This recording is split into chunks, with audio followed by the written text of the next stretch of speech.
Assalamualaikum warahmatullahi taala wabarakatuh.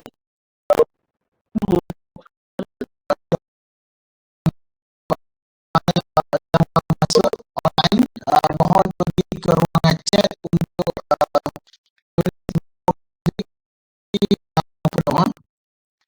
Mohon tulis nombor metrik dan ikuti nombor penuh sebagai kehadiran. Baik, topik saya kongsikan pada tadi adalah masih berkaitan dengan bimbingan, kaunseling, dan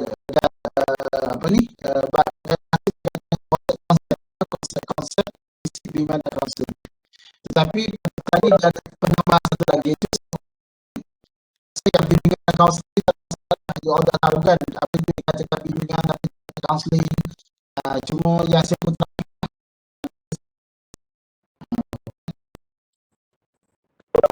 mana yang saya dah sentuh, saya akan tersinggung lah. Saya rasa sebut mana bimbingan adalah perbuatan membimbing, beri nasihat, beri tunjuk arah, beri panduan, kasih maklumat. Okey. Kemudian proses ialah seperti membuat keputusan pilihan kerjaya ataupun pemilihan kehidupan. Biasanya konsep bimbingan maklumat. Kita bagi maklumat seseorang, dengan maklumat itu dia boleh membantu dia untuk dia buat pilihan. Contohnya ceramah berkaitan dengan kaunseling kerjaya, dengan apa lagi, pengurusan masa, ceramah berkaitan dengan motivasi. Bila mana bagi maklumat bagi dia orang, so dia boleh terus, dia boleh buat pilihan. Dia boleh buat pilihan untuk kehidupan dia. Kemudian dalam proses untuk membantu individu, pertamanya melalui bimbingan itu kita dapat melalui bimbingan, seseorang yang mendengar bimbingan kita itu akan tahu dari segi tahap kebolehan dia, dia akan tahu dari segi tahap keupayaan dia. Pertamanya apabila dalam keadaan kita membimbing atau dalam keadaan saya membimbing, saya melontarkan penyoalan. Saya melontarkan penyoalan, saya tanya, daripada situ saya tahu dari segi tahap kebolehan, tahap keupayaan, tahap kemampuan, bakat semua yang ada dalam dirinya. Maksudnya ni bimbingan adalah satu proses untuk membantu individu memahami dunia dan dunia sekelilingnya supaya ia boleh menggunakan kebolehannya, keupayaan dan bakat ada dengan sepenuhnya. Okay. Ini oleh arwah Profesor Dr. Suradi Salim di Universiti Malaya.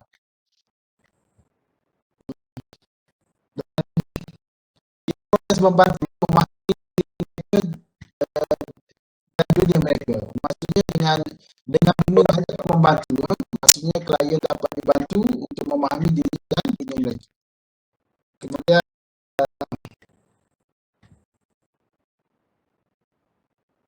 proses bermasuk adalah suatu tindakan yang dilakukan secara berperingkat-peringkat. Maksudnya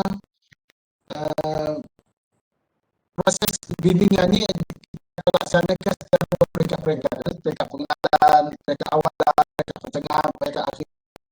Kemudian langsung individu akan memahami tentang kebolehan dirinya. Dia akan faham tentangnya. Kemudian dia boleh gabungkan atau berselaraskan dengan dunia lainnya.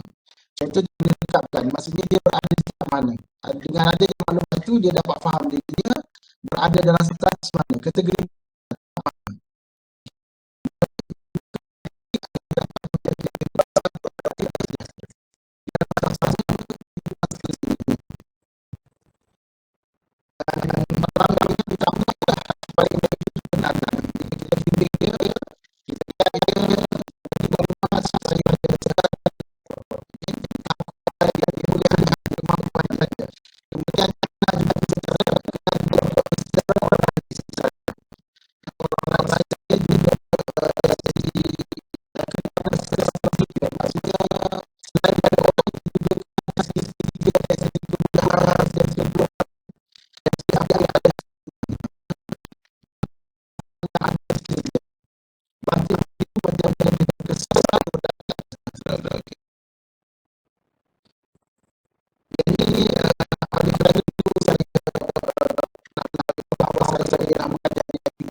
Saya dah beritahu hari ini, ini sebagai pencegahan. Yang saya beritahu sekarang bahawa akan ada grup yang akan masuk dalam grup pemilihan kalau sekiranya CGPA dia 2.5. Dia 2.5 ke bawah. Okey. Harap-harap nauzubillah lah minta jauh lah. Saya harap aktiviti saya tidak ada yang dapat di luar 2.5. Okey. Harap-harap semua dapat paling rendah pun 3.0 lah. Paling rendah pun saya harap saya punya aktiviti ni dapat dalam kategori dan lingkungan 3.0. 3.0. 3.0 tu lebih kurang B. Lebih kurang B. Minimum SB. Dan kebiasaannya saya pernah sebut sebelum ni di mana di bawah counselling, di bawah bimbingan dan counselling kita kategorikan klien kita kepada 4 kumpulan.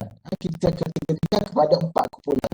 Ada 4 kumpulan. Yang pertama ialah kumpulan pengembangan ataupun boleh sebelah. Tapi kebiasaan di bawah ini kita panggil istilah perkembangan. Kemudian kumpulan kedua di bawah kaunseling kita panggil pencegahan. Kumpulan ketiga kita panggil pemulihan. Kumpulan yang keempat kita panggil krisis. So yang bawah sekali itu adalah memberi kaunseling krisis. Maksudnya kepada klien-klien krisis ni, so siapa klien-klien krisis? Siapa tahu? Klien macam mana yang ada? Yang CGPA 2.5 ke? Yang CGPA 2.5 tu tak ada dalam kategori pemulihan nanti. Dia tak akan masuk dalam bawah krisis. Yang krisis ni apa? Contoh, yang macam mana? Klien macam mana? Boleh betul tak? Kalau di sekolah, apa dia? Dengan darjah. Okey. Pelajar-pelajar yang terlibat kes buli, dadah, seksual bebas, biasanya dikaitkan dengan pelanggaran undang-undang negara. Gitu. Bila berlaku, contohnya bawa senjata tajam ke, bergaduh, berkelahi, buli, benda-benda yang berkaitan dengan undang-undang. Bila kait dengan undang-undang, automatiklah dia letak di bawah krisis. Jadi klien di bawah kaunseling ataupun bimbingan kaunseling kita boleh pecah kepada empat, iaitu kelompok ataupun golongan penghiburan atau pengembangan. Kebiasaan dipanggil istilah pengembangan. Kemudian kedua adalah pencegahan, di mana kita beritahu awal, kita maklum awal supaya dia tidak terlibat. Contoh, bila masa program pencegahan dilakukan, masa minggu orientasi. Biasanya di sekolah pun kita buat minggu orientasi, minggu orientasi tingkatan 1, minggu orientasi tingkatan 4. Di universiti pun kita akan buat pada minggu orientasi. Itu program-program pencegahan. Maksudnya kalau klien hadir pada waktu itu, kita kategorikan sebagai pencegahan. Kita nak cegah dia daripada terlibat. Tetapi kalau sekiranya supaya dia berada di Nizam ni, tiba-tiba CGPA CGPA dia down sehingga macam tadi lah, pihak universiti tetapkan mana yang rendah pada 2.5 tu akan dipanggil. Maksudnya akan dipanggil, akan diberi kursus lah. Jadi nak kena pasti disiplin dia ke, akan sikap dia ke. Jadi di situ grup ni akan diletakkan di bawah pemulihan. Tetapi kalau sekiranya ada pelajar-pelajar yang tertangkap, katalah minta jauh, terlibat dengan dadah semua, dia kategorikan krisis lah. Yang terlibat dengan dadah yang apa semua tu tertangkap, maka kita akan letakkan di bawah grup krisis. sini kita rujuk pada pihak berkuasa, kepada polis, kepada agensi dadah, kepada Kementerian Kesihatan. Biasa fikir macam tu lah.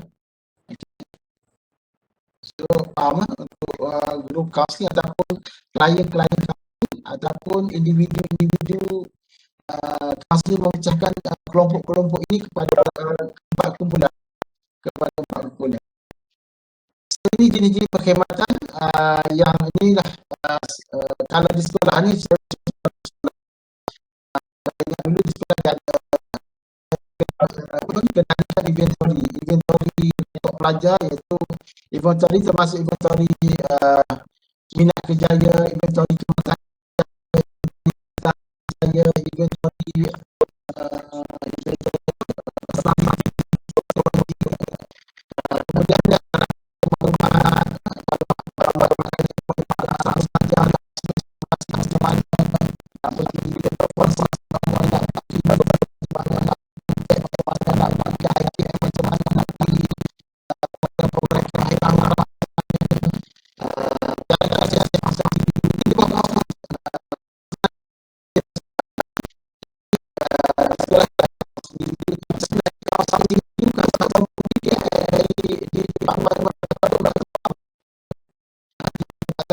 awam pun memang ada. Sebab ini memang dia di bawah lembaga kaunselor, di mana praktis kaunseling yang mesti tahu tentang kaunseling individu dan kaunseling kelompok. Kemudian bantu pilih kod ni, kalau di Rizal dia nak pilih kurikulum apa, elektif mana, okey. Kemudian nak pilih pekerjaan, aktiviti cegah penyalahgunaan dadah, malah di pun kita ada buat ni. Pencegah dadah, ni benda-benda yang menghayalkan arah semua, berbincang kebajikan pelajar, itu pun ada di universiti, merujuk pelajar dengan pihak pakar, tahu yang lebih arif, selaraskan agensi luar dengan sekolah, ataupun kalau universiti ni, kalau dikatakan selaraskan agensi luar dengan universiti, kita buat latihan internship, kita buat latihan industri kan, tu kita libatkan agensi luar dengan pelajar kita. Cuma yang ni di luar sekolah kan. Kemudian menilai perkhidmatan di mana di universiti, itu antaranya.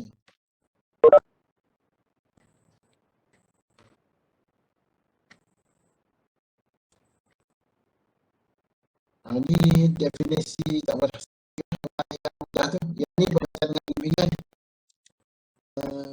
pandangan masyarakat nasihat dari segi Islam, Kristian, Hindu, Buddhis. Sebab itulah kenapa dia counseling ni dia sebenarnya di US dia tak benarkan untuk kita pergi ke mana-mana agama. Bagi dia boleh pergi ke semua agama. Sebab tu dia tak ada counseling Islam, tak ada counseling Kristian, dia tak ada counseling Hindu, dia tak ada counseling Buddhis. Di US dia hanya ada counseling saja. Cuma bila kita masuk ke Malaysia, oleh kerana kekuatan Islaman kita tu, maka kita rasa macam ada kekurangan pada klien-klien lain Islam kita kalau kita tidak berkaitan dengan itu satu part yang mengapa seseorang itu bermasalah ataupun dia mesti bermasalah kehidupannya kerana dari segi keredaan dia dengan Allah SWT ataupun kerana hubungan dia dengan Allah, bagaimana kepatuhan dia, itu pun ada kesan sebenarnya. Bila kita selidik itu kenapa di Malaysia kita masukkan Islami kaunseling Islami ini. Mana kita buat banking Islami kan, kita buat banking sebenarnya bank yang ada luar negara tu yang pergi belajar tak ada yang Islami. Bila masuk ke kita Islam tu kita perlu jaga. Tapi sebenarnya dia tak ada Islami, tapi yang dihantar bagi belajar luar negara. Tapi bila masuk ke Malaysia, kita kena ada unsur modification, jati diri untuk kita ubah sesuaikan teori barat itu apabila kita apply di Malaysia menjadi Islami, terutamanya untuk golongan rasa you tak nak tahu. Tapi kebanyakan walaupun dia belajar sekular di US, dia belajar sekular di UK, tapi bila balik ke Malaysia, lebihnya untuk menyucikan ilmu itu secara Islam. Sebab kenapa? Wujudnya bangkit Islam, wujudnya bangkit Islam. Sebenarnya. Tapi kalau itu ada satu belajar di Malaysia, ada, boleh tak ada. Ilmu Malaysia ada, kita apply. Sama counseling, bila pergi kat US tak ada pun spiritual Islam Malaysia ada. Amalan tu hanya berlaku di Malaysia. Cuma bila belajar di luar negara tu standard dia sekular. Tok guru saya yang mengajar saya semua sekular. Tok guru saya. Baik, kemudian dari segi ini definisi proses serata yang berkaitan kebijakan tentang permasalahan yang dihadapi oleh seorang untuk mengatasi misalnya menerusi bimbingan dan nasihat. Bahasa ini sebenarnya definisi bahasa sebab itulah kenapa dia agak pelik sikit je nampak dia punya definisi macam definisi dia macam tak kemas sangat. Definisi dia tak mantap. Kita tengok yang definisi oleh lembaga kaunselor di bawah Akta Kaunselor. So, apakah hidup seorang kaunselor ialah satu proses sistematik untuk membantu hubungan berdasarkan prinsip psikologi yang dilaksanakan oleh kaunselor berdasarkan daftar mengikut kod etika kaunseling. Mengikut kod etika kaunseling. Kaunselor berdaftar mengikut kaunselor berdaftar dengan siapa? Dengan lembaga kaunselor. Kaunselor yang berdaftar dengan lembaga kaunselor. Maksudnya kaunselor berdaftar ni ialah kaunselor yang ada lesen lah. Dan lesen itu dikeluarkan oleh lembaga kaunselor. Jadi mengikut kod etika. Kita ada kod etika. Salah satu kod etika ni adalah siapa sebut? Ada apa? Siapa boleh sebut? Salah satu kod etika kaunseling.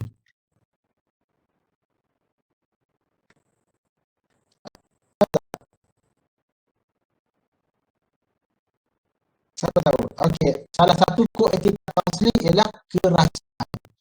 Etika kerahsiaan. Maksudnya apa yang klien beritahu kepada kita, kita kena rahsiakan. Kita tak boleh hebohkan di luar.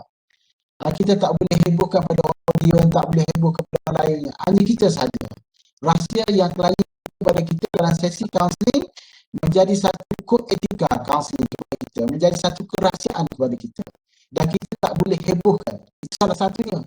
Right? Kod etika kaunseling salah satunya ialah kerahsiaan. Etika kerahsiaan. Di mana segala apa yang dikongsikan oleh klien tak boleh dihebohkan, tak boleh diceritakan kepada orang lain. Untuk mencapai suatu perubahan, kemajuan dan penyesuaian yang holistik. Holistik menurut baik secara pada klien sebagai perubahan kemajuan dan penyesuaian itu akan berterusan sepanjang hayat. Maksudnya sekali klien datang jumpa kita, dia maksudnya dengan maklumat yang dia peroleh dalam sesi kaunseling pertama dulu, apabila dia berhadapan dengan situasi-situasi permasalahan pada masa akan datang, dia masih boleh gunakan. Dia boleh gunakan untuk menghadapi situasi permasalahan. Maksudnya dia dah kuat daya tahan dia. Dengan dia datang sekali dengan kita, dia datang sekali ke sesi kaunseling, melakukan sesi kaunseling, maka dia ada kekuatan untuk merangi kehidupan dalam situasi permasalahan pada masa akan datang. Itu maksudnya. Kita tak nak klien yang kita lakukan ialah klien yang bergantung pada kita. Maksudnya, sikit-sikit bila ada masalah saya rasakan ni, kita kadang-kadang dia terima masalah. Hello kaunselor, saya nak tanya, saya ada masalah ni pula lah. So bila kita selesai, dia okey, dia clear. Dia ada masalah. Orang kata, klien betul-betul kata, betul-betul sihat ialah klien yang kita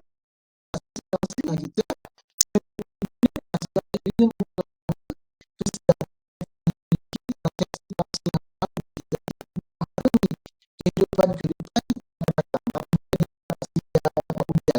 sebab saya kongsi minggu lepas buktikan bahawa kehidupan ini adalah saya tak nak ingat sebab kalau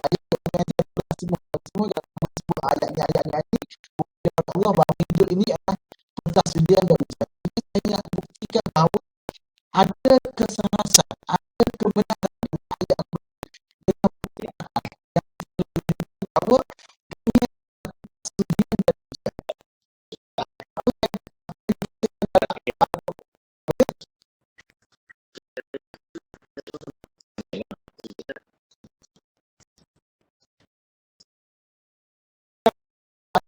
so, kita boleh betul bukti akal, boleh buktikan dalam bukti akal. Yang Al-Quran itu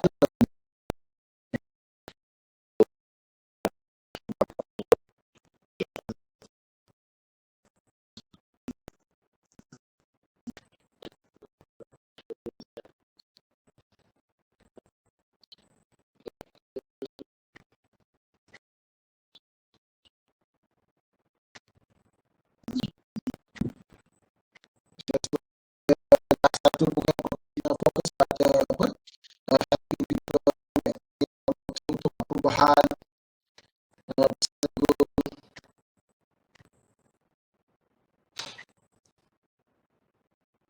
yang conduct with person who considered normal. Maksudnya adalah situasi yang misalnya sangat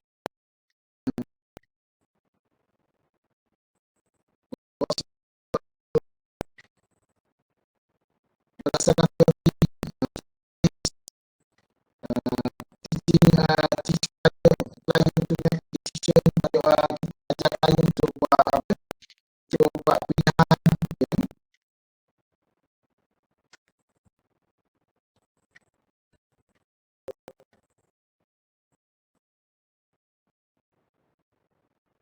Yang ini definisi oleh Datuk Nordin ya. Itu mengatasi halangan pertumbuhan kediri dan membangunkan pertumbuhan kediri ke peringkat optimum. Ini definisi counseling oleh Nordin Kadi, Datuk Dr. Nordin Kadi.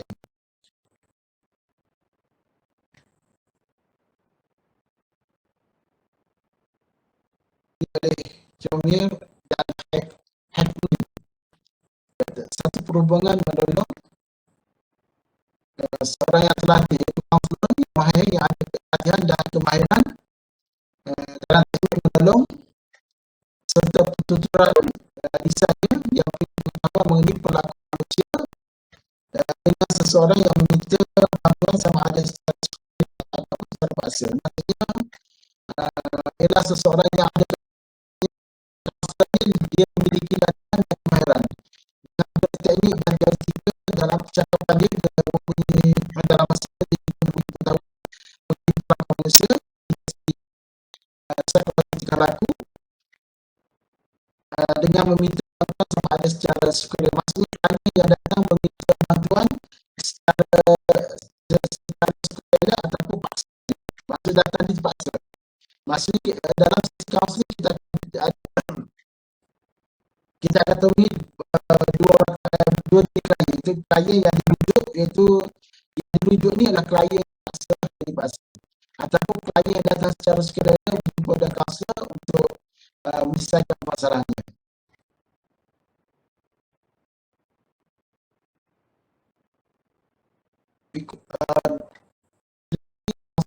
Kaunselor ialah seseorang yang mengadakan khidmat kaunseling bagi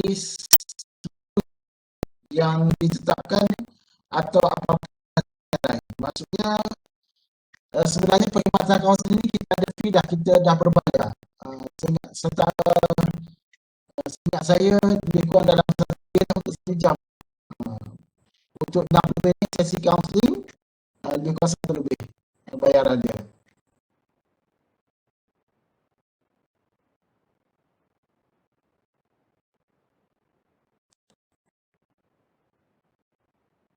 Apa itu psikoterapi? Psikoterapi ialah individu yang ada masalah psikologikal, individu yang ada masalah psikologikal yang lebih serius lah. Dan kebiasaannya kita tidak rawat secara kaunseling lah, kita rawat menggunakan ubat-ubatan. Kebiasaannya klien ini dikendalikan oleh psikiatris. Di mana dan biasanya dia membutuhkan tempoh masa yang begitu lama lah untuk menyembuhkannya.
Sebenarnya saya kita telah berusaha itu bimbingan pada saya, kemudian ini pro and pro dengan tempat berbelajar masalah pribadi, masalah yang terjadi yang masalah yang biasanya kita bimbing adalah berkaitan dengan masalah pribadi, intelek, itu baik akademik, kerohanian, emosi, sosial ataupun akademik, dan aspek orientasi, inventory, maklumat, pendidikan dan kerjaya.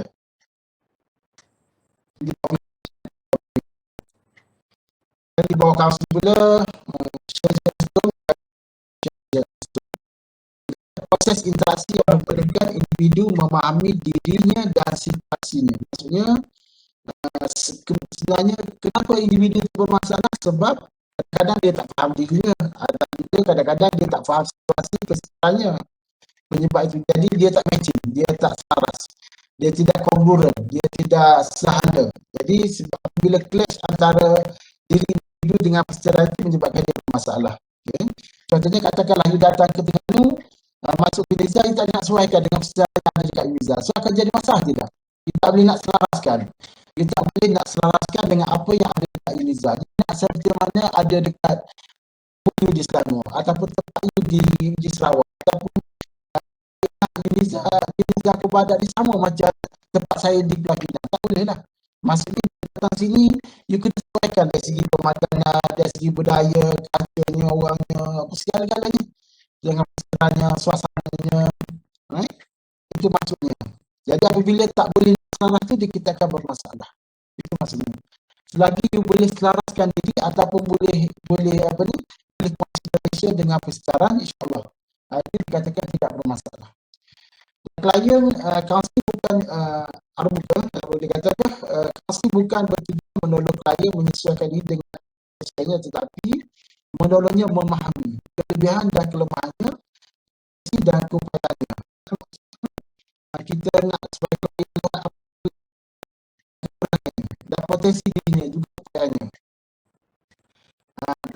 sesuai dengan apa yang ada secara dia kata apa, proses pertemuan secara bersemuka di antara seorang kaunselor dengan klien dan membawa perubahan kepada klien pada akhirnya. Teratur yang melibatkan perbincangan rapi tentang masalah yang dihadapi oleh seseorang klien dan usaha mengatasi atau mengatasi bimbingan dan nasihat.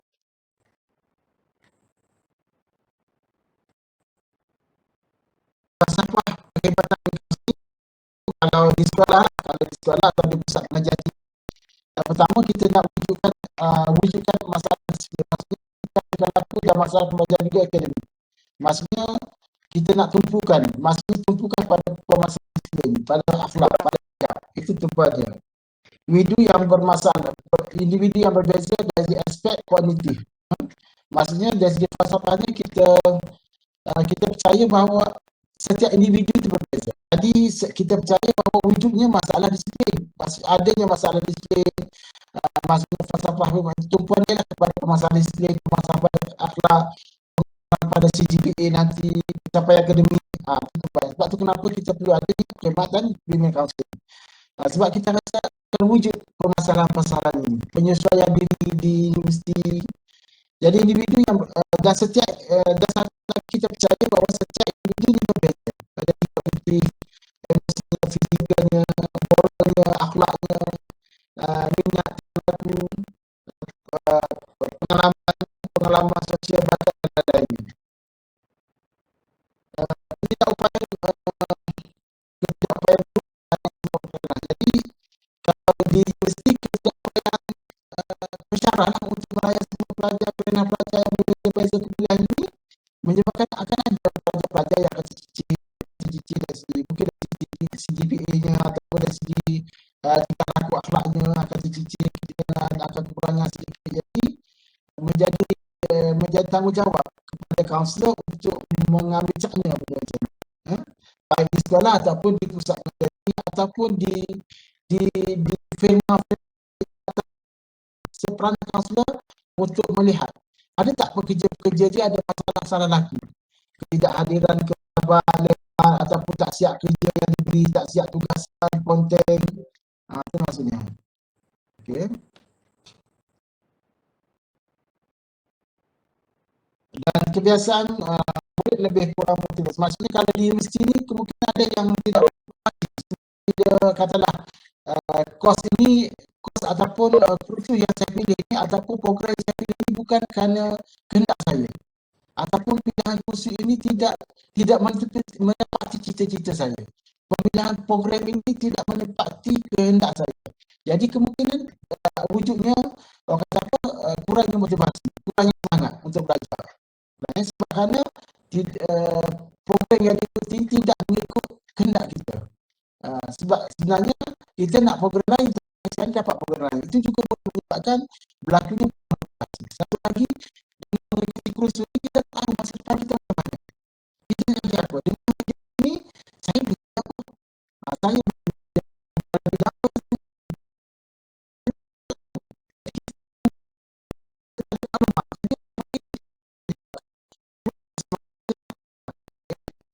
Jadi menimbulkan pelbagai masalah di sini. Kalau pada universiti pun mungkin akan timbul masalah dari CGPA, proses online,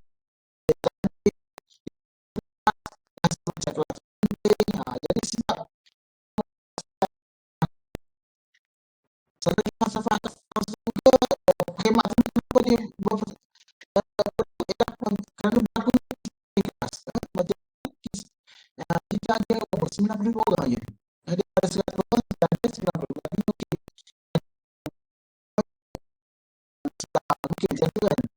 Jadi kes rokok dan pasti akan ada. Masa di pusat pengajian tinggi pun, walaupun kita melarang pelajar daripada merokok, jangan merokok di tandas-tandas, atau sebenarnya kita pun memang melarang terus pelajar daripada merokok baik di hostel ataupun di tandas-tandas universiti. Seboleh-bolehnya merokok kita kalau dia tak benar, baik di hostel ataupun di apa ni, di tandas apa ni, akademik, blok-blok akademik. Itu lagi tak benarkan. Tapi itu kadang-kadang ada juga berlaku di mana ada juga bau-bauan asap rokok tu berlaku, putih-putih rokok tu ada. Dadah, rempit, kekerasan, mungkin dari segi seksualiti bebas, okay?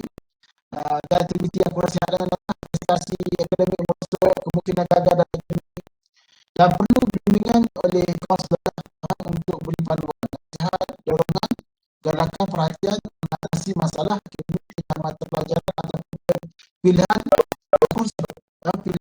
kursus elektif. Kemudian juga berkaitan dengan motivasi.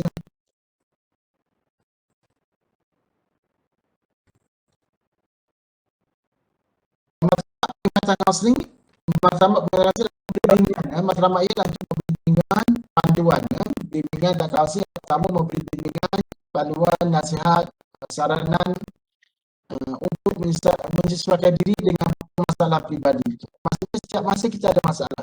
Bila you datang ini siapa ada masalah, bukan kata ada masalah. Tak akan mungkin bila datang ini belajar tak ada masalah. Akan bermasalah, masalah penyelesaian tempat tinggal, masalah nak study, sama sekali mesti konflik lagi dah bermasalah. Masalah lain.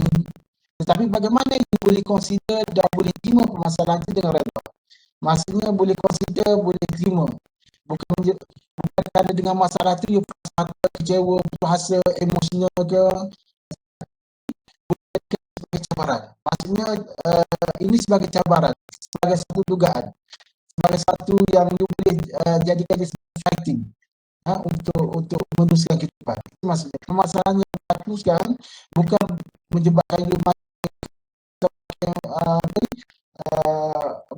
putus asa, tetapi dia boleh memberi satu semangat untuk teruskan dalam situasi sekarang, dalam situasi lain yang tidak menentu.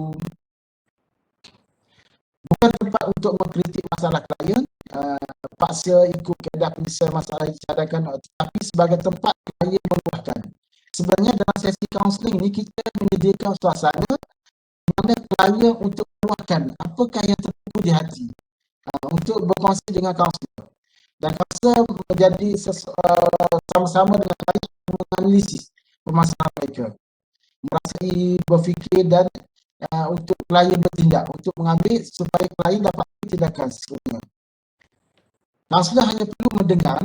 Dalam sesi kaunseling dengan klien, kita hanya perlu mendengar, memberi perhatian, mendengar secara aktif, kemana mendengar secara aktif, memberi perhatian, beri respon, memahami, memikir dan bersama memikirkan alternatif, jalan-jalan alternatif yang sesuai yang diberi oleh klien, yang boleh menjadi pilihan kepada klien sesuai dengan kebolehan dan kemampuan klien.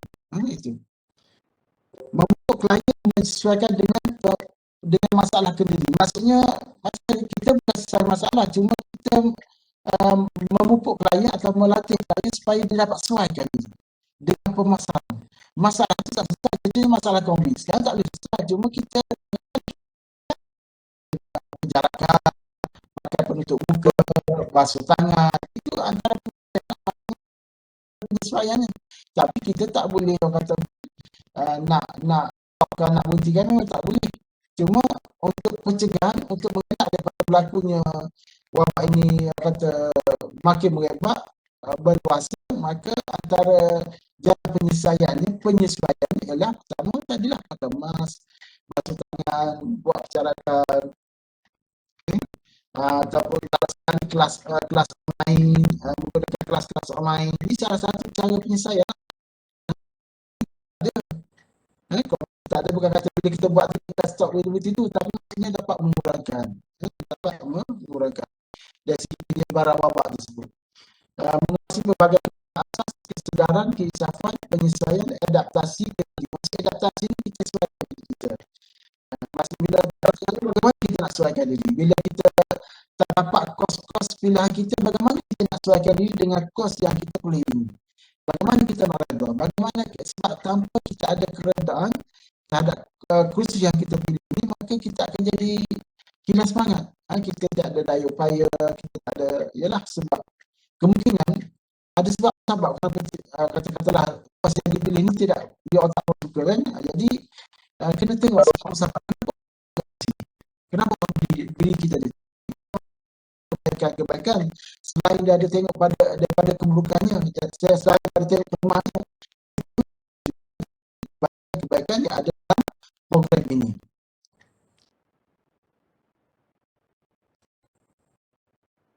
Dan antara objek bimbing pelajaran, saya memahami dan membentuk nilai, sikap dan tingkah laku yang sesuai dengan budaya sekolah, universiti dan masyarakat. Maksudnya ini boleh fleksibel.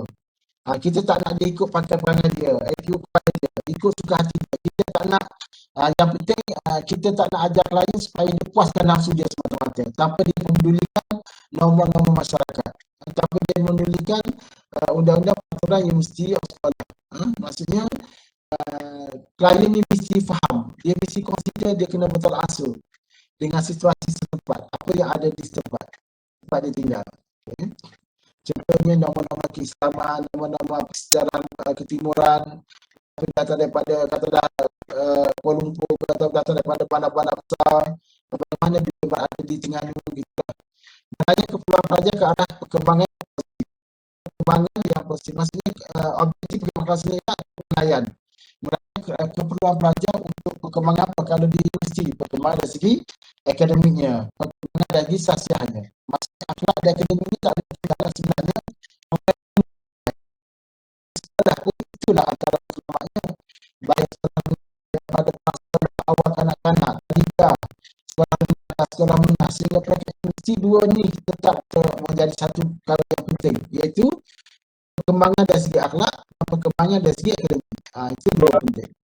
Tapi kalau antara dua ni, kalau di pilihan katakanlah berlakunya kekurangan, yang mana yang kita boleh terima dan yang mana kita boleh terima, lebih baik ialah kalau sekiranya berlaku juga kekurangan, tetapi yang mana kita tak boleh consider, yang akhlak kita tak boleh consider, tetapi yang akademik akan ada pelajar yang sederhana, yang rendah, okay? Tetapi kalau akhlak consider, di mana-mana sektor pun dia perlu akhlak yang terpuji. Bukan kata nak jadi pegawai kerajaan saja, bukan nak jadi yang ada perusahaan ijazah saja kena baik, yang tukang kebun pun nak kena baik, yang jaga bagai keselamatan pun nak kena ada sikap yang baik. akhlak yang baik. Bukan kata orang yang profesional, yang ada degree, yang ada master, ada PhD saja yang kena baik, tetapi yang lain-lainnya sampai ke bawah dia standard. Akhlak dan morality dia standard. Dia tak boleh kata kerana kamu suka kebun ataupun kamu dijaga, kamu boleh kurangkan dari segi akhlak. Kamu boleh jadi nakal, kamu boleh jadi jahat. Tapi yang profesional atas sana tak apa, tak ada. Dia semua standard, dia sama. Tetapi kalau akademik, dia boleh berbeza-beza. Contohnya, nak jadi tukang kebun, nak jadi jaga, perlunya ada kelulusan ijazah. Ijazah ni dah kelulusan yang tertinggi, kalau ijazah master begini untuk yang katalah jadi pesara kat universiti kan. Yang tu boleh berbeza. Pencapaian akademik boleh berbeza. Itu maksudnya. Tetapi dari segi akhlak, dia tak boleh kompromi. Memang dia tetap, dia fact dia gitu dah. Tidak kata bila awak tukang kebun, bila jaga ni awak boleh tak semaya tak buat. Tak ada. Dia sama dia. Yang tu tetap. Sebab dia tu tentu. Maksudnya akhlak ni tak ada tolak ansur. Dia memang dia fix. Sebab tu kenapa apabila berlakunya kerosakan akhlak, biasanya dia akan berlaku kerosakan lain. Contohnya ini penting sebenarnya. Tapi kerosakan akhlak boleh datang daripada mana? Punca kerosakan dia. Kerosakan akhlak apabila ketidakupayaan mengawal apa? Siapa tahu? Dia punca pada apa? Nafsu. Ada apa? Apa dia? Nafsu. Nafsu. Apabila tak boleh, itu punca je. Right? Nafsu. Maksudnya emosi, perasaan. Kalau dalam kaunseling dia panggil perasaan emosi. Maksudnya apabila seseorang itu tidak mampu nak kawal nafsu ataupun emosi ataupun perasaan, itu dah titik permulaan dia kejatuhan akhlak dia. Kalau dalam kaunseling kita mau pada morality lah. So, apa beza? Apa beza morality dengan akhlak? Apa beza? Kalau dalam kaunseling kita banyak menyentuh tentang morality, moral. Dia tak sebut pasal akhlak sebab akhlak ni kepada Islam kan. So, apa beza? Apa beza akhlak dengan Islam? Apa beza akhlak dengan moral?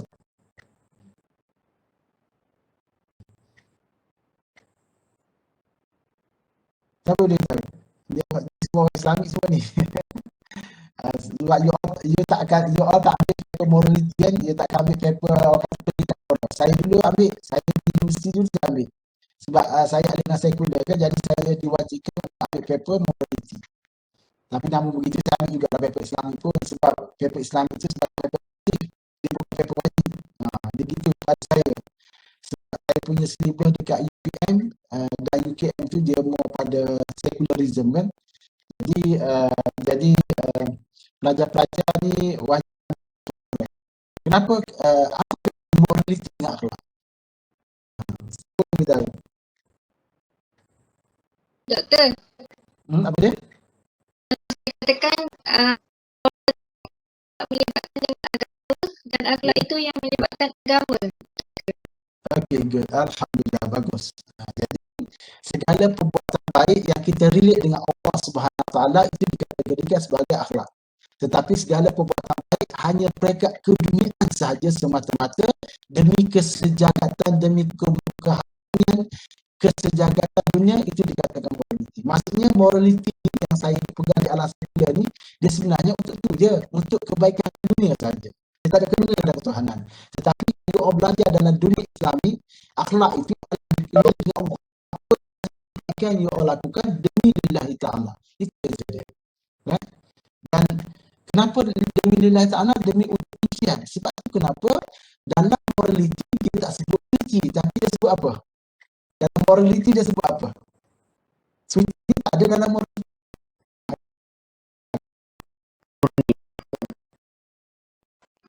Murni. Morality dia sebut bersih. Pernah dengar tak perkataan bersih dekat amanah? Ada dengar perkataan tu? Ada pernah baca ke? Bersih cakap amanah? Pernah dekat polis punya motor. Hanya ada dia tulis bersih cakap amanah kan? Dia tak tulis suci, dia tak tulis suci cakap amanah.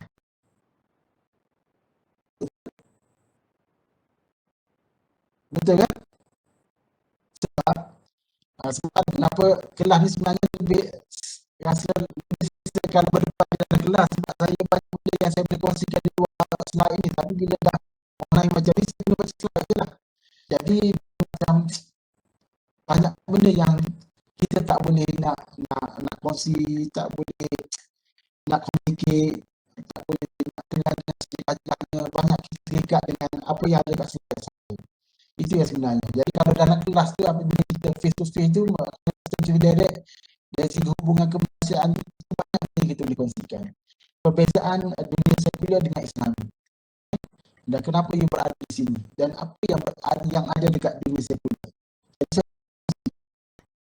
dalam dunia sana. Jadi saya boleh kongsikan bahawa apa yang ada dekat dunia Islam ini adalah yang terbaik, yang lebih bagus, yang lebih baik, lebih apa kata mubarak lah berbandingkan dunia yang saya pernah pelajari dulu. Itu sebenarnya.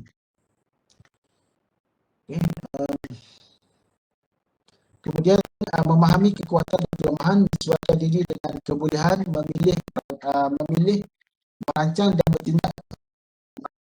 Klien kita akan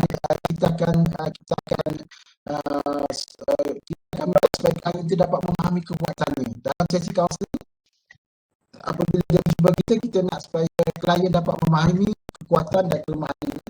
Sebab setiap manusia ni dia ada dulunya, dia ada kelemahan, dia ada kekuatannya. Dan dia juga ada kebolehannya, kemampuannya, upaya dia. Cara dia memilih, kemudian merancang dan melakukan tindakan. Dia dalam mengambil tindakan. Kemudian dalam sama juga kita nak membentuk supaya dia tambah hati.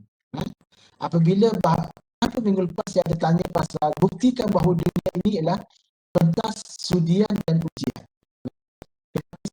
Tapi dan kenapa juga saya nak relate you all dengan dunia mentality, bukan dunia Islam, tapi dunia merujuk kepada akal.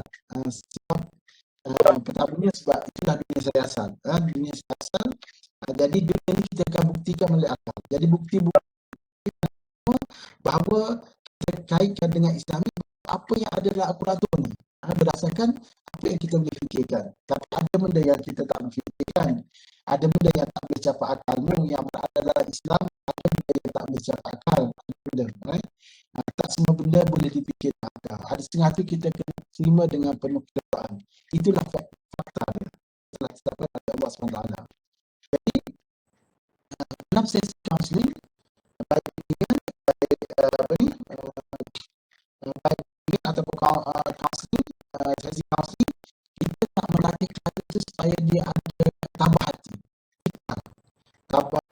sabar, redha, ataupun kalau dalam kaunseling dia terima dengan seadanya. Dalam kaunseling dia bagi istilah terima dengan seadanya. Kalau dalam Islam dia tunjuk pada kata redha. Tetapi dalam istilah kaunseling dia bagi terima dengan seadanya. Situasi yang berlaku dalam kesedarannya. Kita nak melatih klien bagaimana dia nak menerima. Dalam masa sama, klien ni begitu yakin, maksudnya memiliki keyakinan begitu tinggi. Dia apabila kita berhubungan dengan masalah, menyebabkan kadang-kadang dia lumpuhnya keyakinan. Menyebabkan kita rasa was-was, kita rasa tak confident, kita rasa tak selamat, kita rasa macam curi, macam syak sangka. Ini yang berlaku. Apabila dalam situasi permasalahan, kita akan timbul rasa syak tu tinggi. Syak wasangka, prejudice, tidak yakin, tidak confident tu memang begitu tinggi lah. Jadi kita nak membentuk diri klien apabila ada kaunseling atau ada ialah nak supaya klien ini memiliki keyakinan, keredaan, sabar dan tambah hati. Cekal. Kita nak klien mengharingi. Kita tak boleh bawa lagi klien daripada masalahnya. Seperti mana yang saya bagi contoh minggu lepas, mana apabila satu bot itu berada di tengah laut, kita tak boleh angkat bot itu naik ke darat apabila dia berdepan dengan badai, dengan gelombang tengah lautan. Kita tak boleh. Cuma kita nak guide bot itu supaya dia boleh harungi badai ombak itu dengan selamat. Kita kena guide dia bagaimana dia nak mengharungi celah-celah ombak itu, celah badai itu supaya dalam keadaan selamat dan dia tidak tenggelam. Dia boleh meneruskan bagaimana dia punya pergerakan, bagaimana lembut dia. Itu yang kita nak, itu yang kita nak supaya klien tu faham. Umpama klien ni seperti sebuah bot. Dia berdepan dengan badai, dengan gelombang di tengah lautan. Kita tak boleh bawa klien tu keluar daripada permasalahan dia. Melainkan kita kena teach, kita kena ajar dia, kita kena guide dia, kita kena pandu dia, kita kena sedarkan dia bagaimana dia nak mengharungi supaya dia tidak tenggelam dalam dia mengawasi badan tersebut. Itu maksudnya. Kemudian menyedarkan klien bahawa ada orang yang sudi mendengar. Maksudnya kenapa perkhidmatan ini penting? Objektif ialah supaya sedar daripada dia tak tahu bahawa rupanya dalam hidupnya ada orang yang sanggup mendengar permasalahan. Ada orang yang sanggup berkongsi permasalahan. Ada orang yang sanggup membantu. Maksudnya perkhidmatan ini menunjukkan bahawa ada orang yang sanggup mendengar, berkongsi dan membantu klien. Itu maksudnya. Dan membuat pemilihan yang sesuai dengan upayaan, kebolehan, minat kalau kejayaan, minat kejayaan lah. Perubahan tingkah laku bermasalah yang bersesuaian. Maksudnya target sunyi adalah perubahan dari sekitar aku. Yang bermasalah ini kepada yang lebih aku merokok. Bagaimana kita nak kurangkan dia untuk dia hilangkan dia merokok. Okay. Supaya dia tidak habit sangat merokok, supaya dia tidak aktif sangat merokok. Sebagaimana kita nak kurangkan dia step by step supaya sekali dia boleh tinggal merokok ataupun tinggal merokok itu. Kemudian klien mempunyai konsep kendirian positif. Bagaimana dikatakan klien memiliki konsep kendirian positif? Dan bagaimana pula klien dikatakan memiliki konsep diri yang negatif? Siapa tahu apakah itu dikatakan konsep kendiri positif? Kita nak layan klien yang memiliki konsep kendiri yang positif. Maksudnya macam mana? Apa itu dikatakan konsep kendiri yang positif?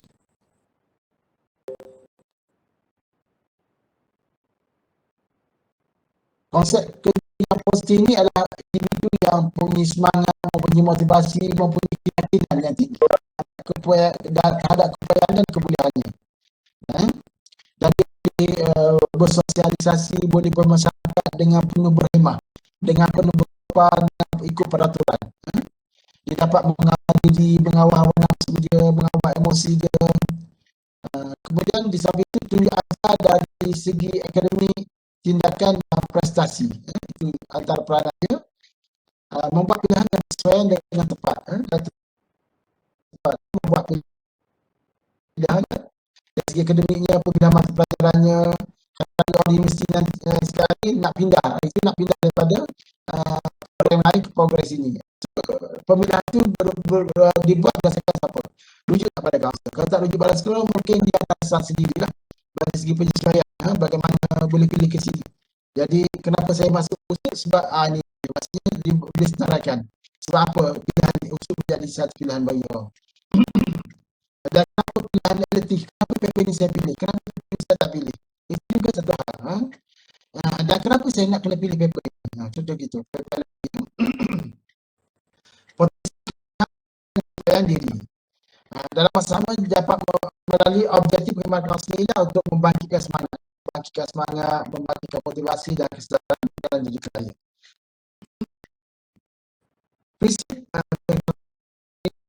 antara prinsip ini adalah penerimaan. Ini di sini termasuk etika, penerimaan tanpa syarat, tanpa mengira kaum, bangsa, status sosial, latar belakang, agama dan kepercayaan. Sebab itulah kenapa antara kod etika kaunselor, prinsip dia ada kait dengan kod etika. Di mana perasaan menjadi seorang kaunselor antara kod etika ini adalah penerimaan klien tanpa syarat.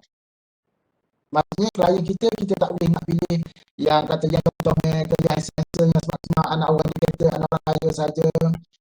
Kita tak boleh. Kita kena terima tanpa memikirkan dari segi kaum. Kita kena terima tanpa memikirkan dari segi bangsa. Sebab itu kenapa dalam kos counseling dia ada kita kalau di UKM UL apabila counseling kita ambil satu iaitu paper cross culture, silang budaya, multiculture, di mana paper tersebut kita belajar tentang budaya-budaya orang lain, budaya Chinese macam mana, budaya Hindu macam mana. Paper cross culture counseling ini dia mendedahkan dari segi budaya-budaya yang ada dalam bahasa lain lah. Selain pada kalau macam saya Melayu, saya kena ambil bahasa sama ada India atau Kalau saya Islam, saya kena ambil sama ada agama Kristian ataupun Hindu, Buddhism, ada gitu. Jadi maksudnya kita ada tugas yang kena buat lah untuk daya latihan untuk kaunselor, untuk mengelak dari segi untuk meningkatkan dari segi kesedaran penerimaan tanpa syarat klien, supaya kita tak block, supaya kita tidak. Tetapi dekat Unizan dalam 10 paper tak adalah paper Islam Melayu tu. Sebab kita paper tu akan datang untuk major. Untuk counseling major memang ada, Islam Melayu tu ada, matematik tu ada. Kerjasama semua pihak, kaunselor, klien, pihak universiti, dan seterusnya dapat membantulah untuk kerjasama. Maksudnya semua pihak kena bekerjasama untuk memastikan bahawa klien ini dapat dilahirkan dengan jayanya, dengan sempurna, dengan sebagainya. Dan kita perlu gembirakan tenaga. Setiap pihak kena berada kerjasama, saling bantu-membantu untuk memastikan bahawa klien ini dapat dilahirkan dengan sebaik mungkin lah, dapat kita lahirkan dengan individu yang berjaya. Sebenarnya mengikut prosedur, maksudnya prinsip kaunseling ada etika, ada prosedurnya, ada peraturannya, ada tata cara tertentu. Dia tak boleh buat sembrono, dia tak boleh. Apabila kita terima klien, dia ada step first, tak kena buat apa. Kemudian yang second, yang kedua ni nak kena buat apa. Yang ketiganya nak kena buat apa. Dia ada dia punya step-step dia. Maksudnya bila kita terima klien, kita klien yang dulu dia macam mana. Klien yang klien ke prosedur dia. Ada beza-beza.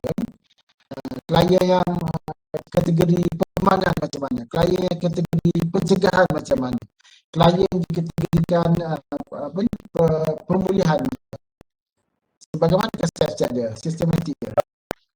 Kaunseling adalah hubungan antara klien dengan kaunselor secara sistematik, hubungan yang sistematik yang berdasarkan teori kemahiran, mesra, yakin dan boleh dipercayai. Kemudian proses kaunseling tidak boleh dipaksa. Dia tak boleh aktiviti sesi kaunseling dengan kita tak boleh paksa. Mereka dia secara sukarela.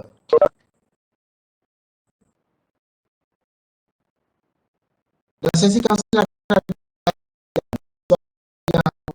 sebenarnya suasana bilik tu terapeutik. Dia bukan setakat kondusif, tetapi dia terapeutik. Apa beza kondusif dengan terapeutik? Dia biasanya bilik-bilik terapeutik ni dia ada di mana? Siapa tahu? Bilik terapeutik berada di mana? Bilik-bilik kondusif berada di mana? Bilik-bilik yang selesa kondusif berada di mana? Siapa tahu? Dan bilik kaunseling, bilik kaunseling itu dapat dia mesti capai level terapeutik. Bilik yang macam mana? Siapa tahu?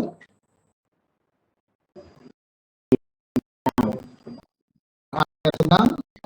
Dan kalau kita tengok kalau bilik kelas tu bilik kategori apa? Kalau bilik kelas tu bilik yang kategorikan kondisi ke terapeutik, bilik kelas, bilik yang tempat kita belajar. Apa dia?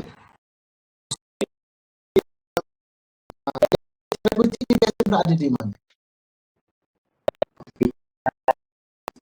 Apa dia?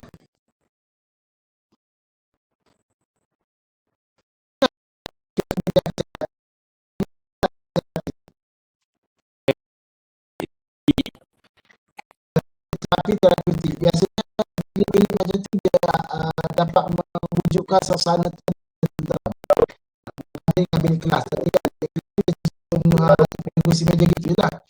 Sebab tu kenapa bilik kelas dia tidak sampai level terapeutik, tapi bilik-bilik yang berada di Kementerian Kesihatan dia mesti level capai level terapeutik. Di mana apabila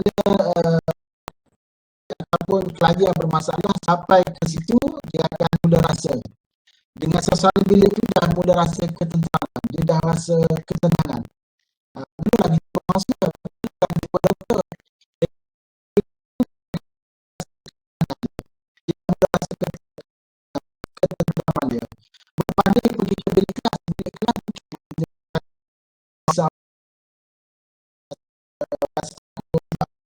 nak belajar apa ni saya tahu tak, ataupun nanti kalau kena soalan macam mana saya berisau, itu lain. Bila itu dulu suasana lain, suasana serius yang lain. Tetapi yang dikatakan bilik terapeutik ini dia dapat melahirkan suasana yang tenteram. Sampai je kat situ dia dah pernah rasa keselesaan, kenyamanan, nyaman dan tenteram. Kemudian mengikut Akta 580, akta yang telah dibentangkan pada tahun 1998, kaunselor, iaitu kaunselor dan etika kaunseling itu kerahsiaan. Salah satu etika kaunseling itu kerahsiaan, iaitu merahsiakan maklumat klien. Maksudnya maklumat klien itu ialah maklumat sulit, dan kita tak boleh edarkan seberangan.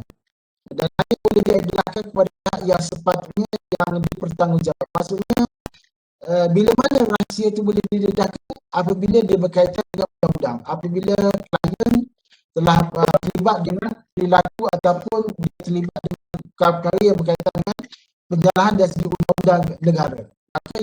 Maka kerahsiaan itu tak boleh disembunyikan lagi. Contohnya klien terlibat dengan kes dadah, klien terlibat dengan kes salah laku seksualiti, contohnya mencabur ke apa semua kan, atau berogor ke, yang itu bukan apa yang melindunginya, ataupun klien mencabur ke berogor ke, maksudnya dia ada satu kata atau perundangan negara yang melindungi individu, maka yang ini dia tidak menjadi satu benda yang boleh dirahsiakan, di mana kaunselor dia rujuk kepada pihak yang bertanggungjawab. Maksudnya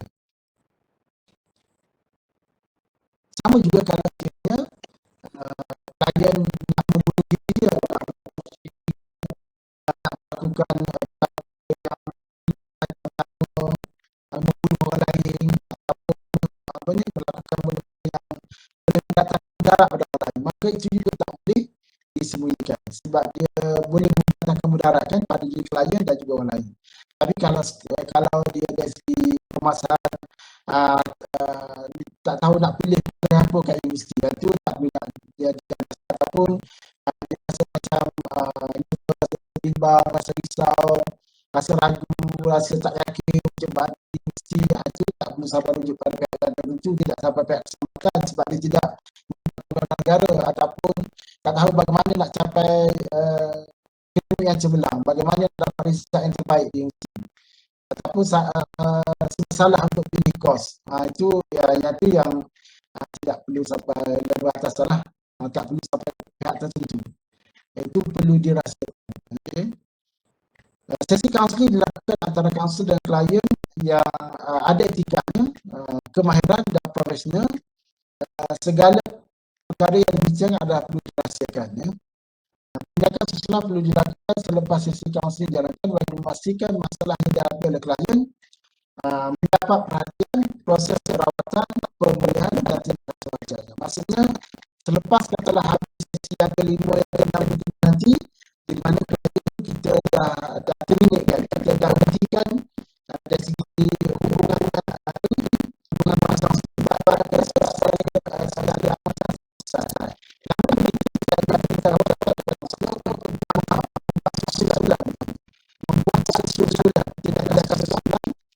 masa sebab manakah klien itu berkembang secara positif, maksudnya berkembang lebih baik,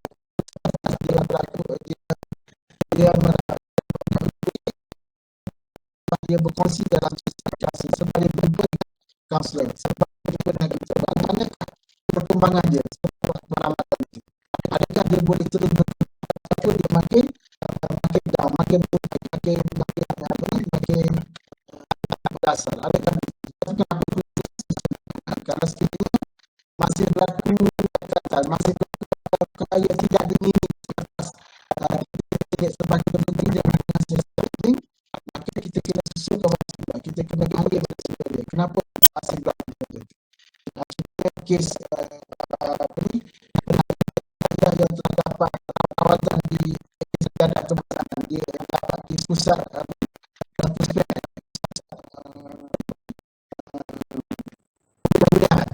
tapi dia kembali semula pada dadah. Jadi itu perlunya. Kenapa dia kembali pada dadah? Punca. Mana puncanya? Dia dapat pada semula dengan dadah. Sebenarnya dia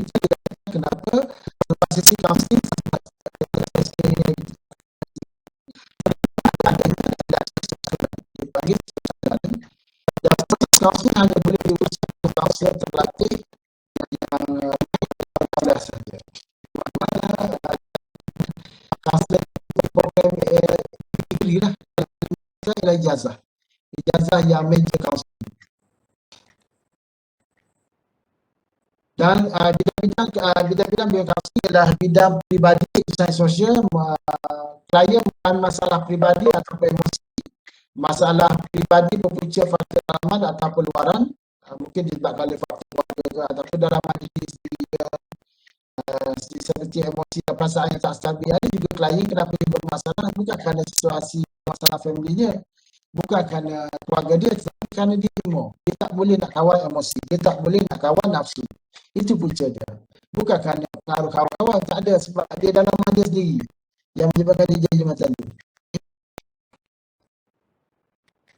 Faktor luaran seperti masalah keluarga, ini kalau luaran katakanlah keluarga ada masalah kewangan, mungkin boleh mempengaruhi klien.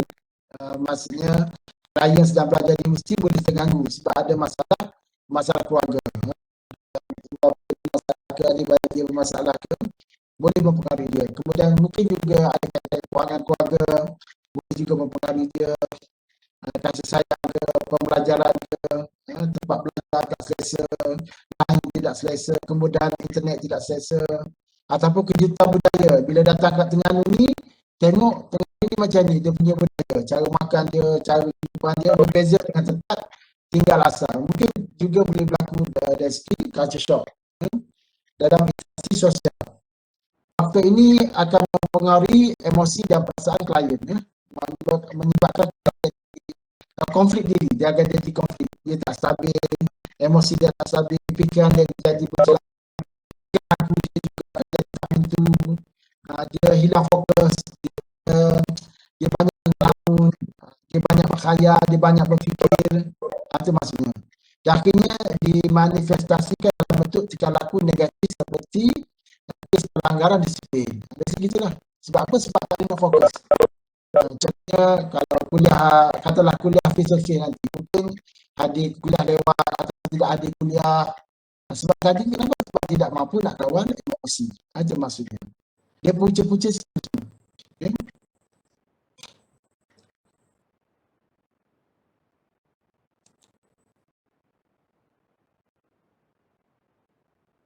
Dan bidang sosial ni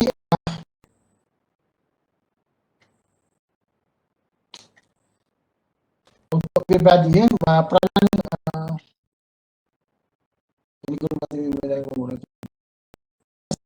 ni pengukuran dari tingkah laku pasif. Maksudnya tingkah laku maksudnya kalau dalam teori kaunseling kita ada satu teori khas untuk tingkah laku. Maksudnya teori tingkah laku untuk memahami klien yang bermasalah tingkah laku pasif. Untuk kita ubah supaya dia jadi tingkah laku yang aktif dan positif. Maksudnya ada klien yang bermasalah dari segi tingkah laku. Ada klien yang datang jumpa kaunselor disebabkan oleh tingkah lakunya yang pasif. Contohnya dia lambat bertindak, lemah,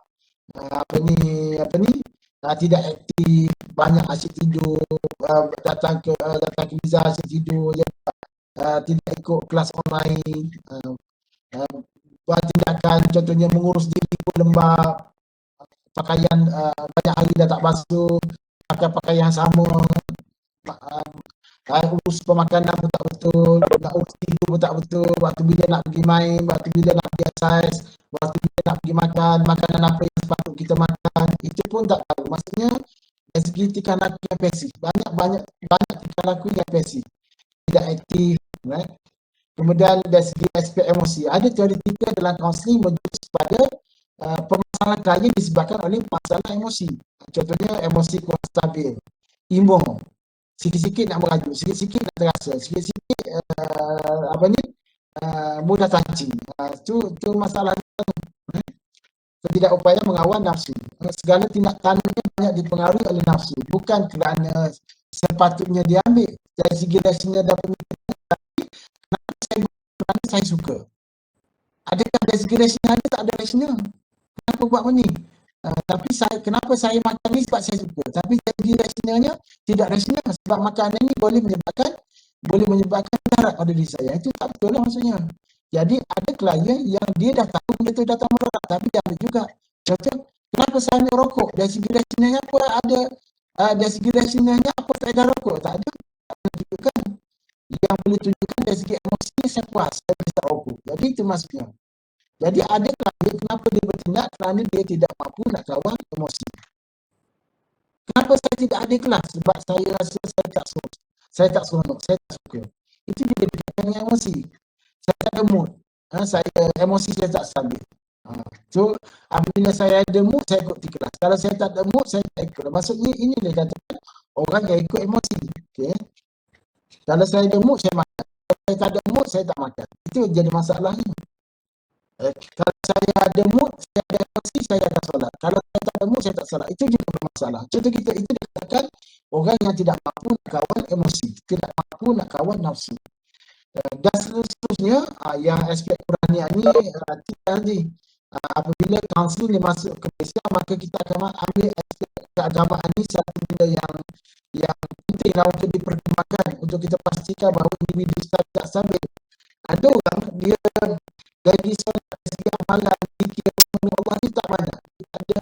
Dia buat tapi secara yang wajib-wajib. Okay? Jadi kita perlu tanamkan tahap kepercayaan, keyakinan dia kepada Allah SWT supaya amal ibadah dia lebih kemudah, lebih kuat, lebih dia fokus, lebih dia konsentrate, lebih dia rasa bermakna, boleh mententeramkan dan menenangkan jiwanya, boleh mempengaruhi tingkah laku yang positif, boleh mengawal nafsunya, serta dapat mencerdikkan akal fikirannya supaya amalan-amalan yang dilakukan itu dapat sahaja kepada akal fikirannya supaya dia dapat lintasan, dapat guide, dapat intuition, dapat kata apa, panduan daripada Allah SWT, dapat hidayah. Ada juga klien yang ada masalah dari segi mentality, intellectual, dia ada masalah dari segi mental, dari segi akal, di mana dia banyak menggunakan pemikiran yang tak rasional dalam dia bertindak. Jadi klien-klien macam ni kita kena bawa berdasarkan rasional. So, sebab apa awak merokok? Apa rasionalnya? Kenapa awak makan ini? Apa rasionalnya? Jadi semua itu kita akan melatih klien supaya dia ada jawapan yang rasional, ada jawapan yang baik, ada jawapan yang betul. Kenapa dia tidak demikian? Mengubah sistem pemikiran klien, tanggapan berfikiran secara rasional, minat positif, kritis dan kreatif. Maksudnya kita nak supaya dari tidaknya klien ni boleh fikir secara kreatif. Kita tak nak dia jadi buntu, dia jadi hanyut, dia jadi tak tahu, bingung, tak tahu nak buat apa, dia jadi bela, dia tak hilang fokus. Itu yang kalau dikategorikan itu masih klien bermasalah. Klien yang dikategorikan dari segi dia bermasalah bila dia tidak rasional. Dia tidak rasional dan dia hilang fokus. Dia buat ada angan-angan, dia pasti dia tahu, dia bingung. Itu maksudnya klien yang bermasalah dari segi mentaliti lah. Kat buka ni.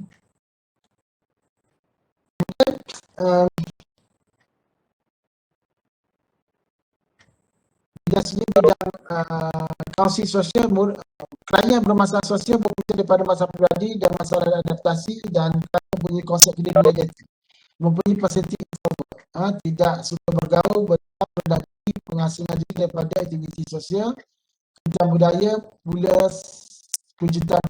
pula salah satu faktor luaran seperti tadilah datang ke Terengganu, ada seorang di kat Terengganu. Kita gitulah. Okey. So jadi masalah. Pertamanya kita kena bentukkan, maksudnya peranan kaunselor untuk membentukkan konsep kediri yang positif dalam diri klien. Berkeyakinan percaya diri dan bermotivasi. Ada aspek jasmani tadi, pasif, bersikap aktif, sosial, kemudian malu-malu kepada mesra, kemudian berani, kebebasan dan pegangan. Dia ni suka bebas, dia tak kisah lagi solat semayang, jadi kita nak minta supaya klien ni berpegang kuat pada keagamaan. Kemudian dari segi tidaknya dia lebih berfikiran, dia kena ubah daripada pemikiran negatif ke pemikiran yang lebih positif, praktis dan kritis, yang rasional. Dan dalam bidang pendidikan, masalah akademik, pembelajaran kurang cerdas, kurang minat pelajaran. Kalau bidang akademik ni, kalau di PKU universiti, kita kita tengok berdasarkan GPA lah. Di sini kita akan tengok permasalahan akademik dari sudut dari segi kehadiran ke kelas dan juga dari segi CGPA keseluruhannya. Dan motivasi intrinsi yang rendah, maksudnya motivasi dalaman tu rendah. Maksudnya dia banyak bergantung kepada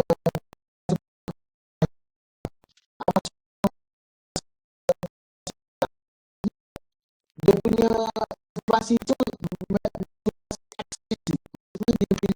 dia banyak bergantung kepada respon orang. Maksudnya kalau tak dapat respon daripada kawan-kawan, tak dapat pujian daripada ibu bapa, tak dapat pujian daripada guru, maka dia tak ada semangat. Itu dikatakan individu yang memiliki motivasi intrinsik yang rendah. Okay? Jadi orang yang intrinsik yang rendah ni, motivasi intrinsik yang rendah ni dia supaya orang selalu beri semangat pada dia. Maksudnya dia bergantung pada motivasi ekstrinsik. Jadi orang macam ni kita kena sense push. Orang luar kena bagi semangat. Kawan dia kena bagi semangat. Masyarakat kena bagi semangat. Orang sekeliling dia kena bagi semangat. Kena sentiasa bagi peringatan. Itu maksudnya. Dan kemungkinan punca juga mental, kecacatan organ dada, keadaan teknik pengajaran, mungkin secara online ini tidak berkesan, tidak memberi minat, tidak memberikan semangat. Menjaga hilang minat pembelajaran secara online ini tidak ada kepuasan. Rasa keboringan itu kuat. Boring sebab tak boleh nak tengok daripada muka ke muka, tak boleh face to face, tak boleh daripada hati ke hati.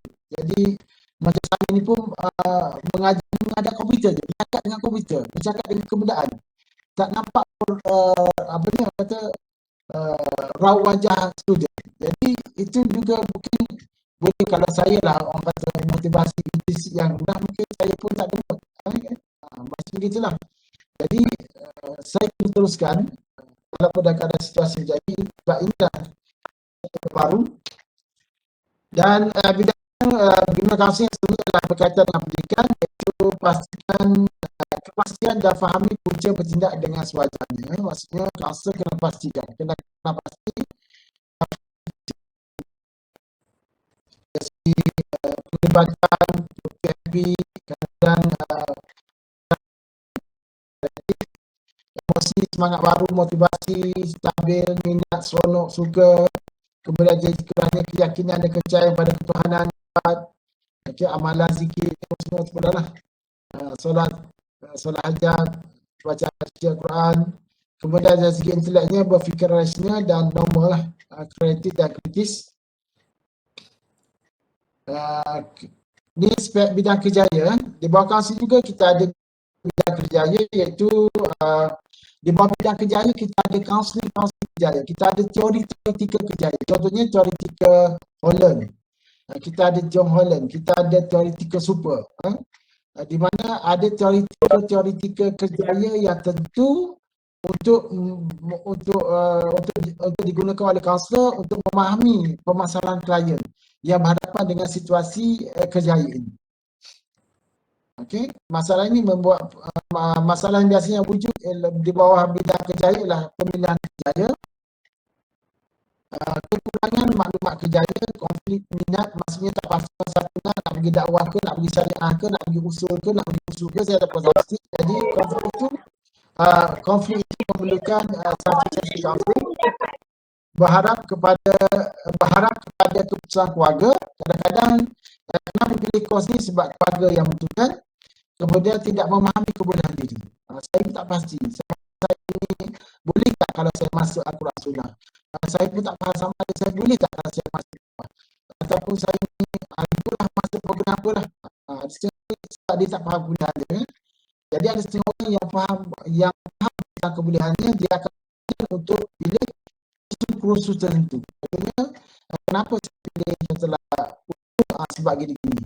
Kenapa saya pilih dakwah gini-gini. Sebab kenapa saya pilih syariah gini-gini. Kenapa saya pilih Al-Quran Sunnah sebab ini alasannya. Sebab kerana saya kena pasti saya punya kekuatan diri. Okay. Bimbingan boleh saya pilih kerjaya yang tetap, maksudnya dalam masa-masa peranan kaunselor untuk bimbing klien, untuk pilihan kerjaya yang tepat. Dari segi kebudayaannya, potensi dirinya, kemampuannya, minatnya, bakatnya dan kelulusan akademiknya. Maksudnya dia kena tengok semua. Maksudnya dia buat pilihan kerjaya, memilih kos-kos di universiti, dia kena tengok dari segi minat dia, potensi dirinya. Kenapa dia pilih itu? Dari segi kelulusan tu benar kan? Maksudnya dia kena tengok kena selaraskan. Dari segi jasmani, bersedia berusaha secara fizikal, maklumat di bidang kerjaya, kenapasan bakat, kemahiran dan kebolehan. Kemudian aspek emosi, semangat,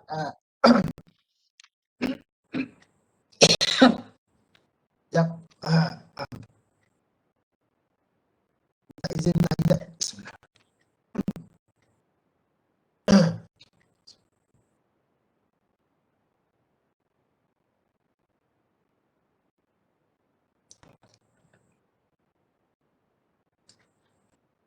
Kemudian dari segi emosi, semangat, keazaman, kesukaan, minat, motivasi dan keseronokan.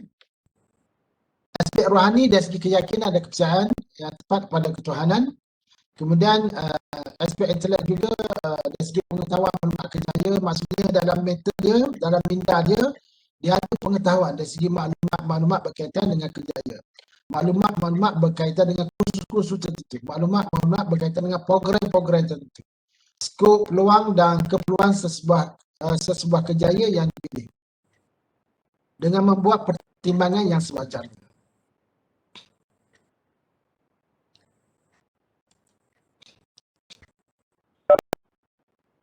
Jenis-jenis perkhidmatan di bawah bimbingan kaunseling kita ada perkhidmatan ataupun kita ada perkhidmatan kaunseling individu.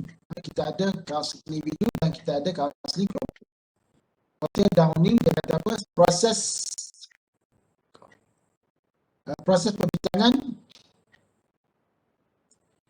perbincangan antara kaunselor dengan klien, iaitu kaunselor berusaha membimbing klien memahami dirinya sendiri dan menerima masalah yang dihadapinya, sehingga klien membuat pertimbangan dan mengambil keputusan daripada pilihan-pilihan yang membantu mengatasi permasalahan dirinya. Ulama kata apa? Sebagai hubungan dan kerjasama yang unik antara seorang kaunselor dengan klien yang akan diberi peluang menghayati, klien diberi peluang untuk menghayati, merasai, berfikir dan berubah untuk mengikut cara yang boleh memberinya manfaat kepadanya. Shazia Stone dia kata sebagai proses interaksi yang menyediakan hubungan yang bermakna antara diri dengan perseteran dan menghasilkan pencapaian maklumat serta mewujudkan nilai-nilai yang sesuai untuk tingkah laku pada masa hadapan. Kaunseling individu merujuk kepada proses perhubungan bersemuka antara seorang murid dengan seorang guru. Pembimbing yang menyediakan peluang untuk sesi temu bual dengan tujuan membantu murid bagi mengenal pasti permasalahan sekolahnya. Kita tengok kaunseling individu didefinisikan sebagai hubungan seorang klien dengan seorang kaunselor yang terlatih, yang secara bersistematik dan profesional melibatkan penyesuaian diri klien, perkembangan, pemilihan dan buat keputusan dalam pemilihan dan buat keputusan. Dan ini matlamat kaunseling individu di mana Farah dia kata apa adalah untuk melepaskan ego daripada sekatan dan hak yang mengembalikan kebolehan yang dahulunya telah hilang akibat tekanan pada mereka awalnya. Maksudnya pada pandangan Farah di mana menjadi satu adalah untuk melepaskan ego. Maksudnya ego ni dia beranak untuk buat pertimbangan, untuk melerangkan sekatan-sekatan ataupun lekatan hak yang pernah berlaku dahulu kala pada masa awal kanak-kanak. Jadi peranan ego ni untuk memastikan kestabilan itulah. Glaser dia kata menolong klien untuk mengekalkan dan mengembangkan suatu identiti yang berjaya melalui tindakan yang bertanggungjawab. Carl Rogers dia kata apa? Menyatakan Carl Rogers mengatakan klien perlu menetapkan matlamat kaunseling. Klien perlu menetapkan matlamat kaunseling agar ianya mempunyai tenaga pendorong, kehendak pada kesempurnaan diri dan membina tingkah lakunya sendiri. Klien dibantu supaya lebih matang dan penuh kesempurnaan. Klien menjadi realistik, objektif dan lebih tepat dalam tanggapannya, berkesan dalam penyelesaian masalah. Albert Ellis dia kata apa? Rasional emosi ialah proses kaunseling menolong individu mengenal dan menerima kelakuannya yang diterima orang. Kaunseling individu menolong klien berfikir dan bertindak dengan rasional. Baik. Yang saya sebutkan dalam ada setengah grup atau setengah kumpulan yang menerima tugasan untuk membentangkan beberapa teori kaunseling. Saya bagi di sini antara teori yang dipelopori oleh Sigmund Freud adalah teori psikoanalisis yang digunakan dalam sesi kaunseling. Ambil salah satu teori yang dipelopori oleh Freud, iaitu Sigmund Freud, iaitu teori psikoanalisis. Itu salah satu teori yang digunakan dalam sesi kaunseling. Yang dipelopori oleh Carl Rogers ialah teori Glaser ni, William Glaser ni ialah teori terapi realiti. William Glaser mempelopori teori terapi realiti dalam kaunseling. Kemudian Carl Rogers dia mempelopori teori pemusatan klien centered. Maksudnya Carl Rogers dia memperkenalkan salah satu teori yang boleh digunakan dalam sesi kaunseling individu ini ialah teori pemusatan klien ataupun teori client centered. Okay. Kemudian teori kaunseling yang dipelopori oleh Albert Ellis bawah tu ialah teori REBT, iaitu teori Rational Emotive Behavior Therapy. Teori yang dipelopori oleh Albert Ellis ialah teori REBT, iaitu teori Rational Emotive Behavior Therapy. Ini antara teori yang saya sebut di sini. Ini ada 4. Dia sebenarnya ada banyak lagi teori. Teori kewujudan ada. Tapi tak apalah, oleh kerana ada 4 nama ni, maka saya boleh jelaskan bahawa pelopor teori ini dia ada teori yang digunakan yang kita akan gunakan dalam sesi kaunseling. Okay.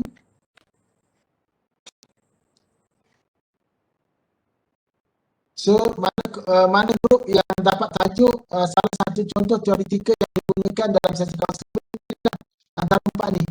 Baik nak pilih Sigmund Freud ke, ataupun nak pilih Glaser ke, nak pilih Carl Rogers ke, ataupun nak buat teoretikal yang dikenalkan oleh Albert Ellis ke, tak ada masalah. Salah satu saja. Boleh pilih. Kemudian tujuan kaunseling individu.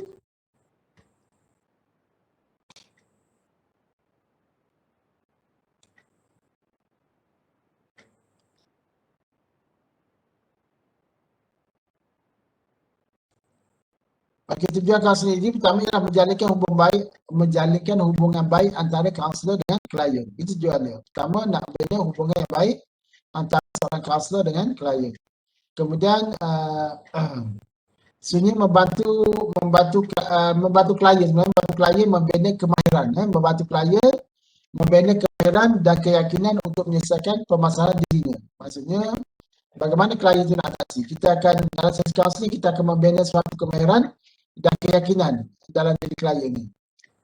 Membantu klien buat keputusan yang rasional, membantu klien untuk buat keputusan yang rasional, kemudian menyelesaikan masalah dengan berkesan atau mencegah masalah kritikal timbul dan mengubah tingkah laku yang negatif kepada yang positif.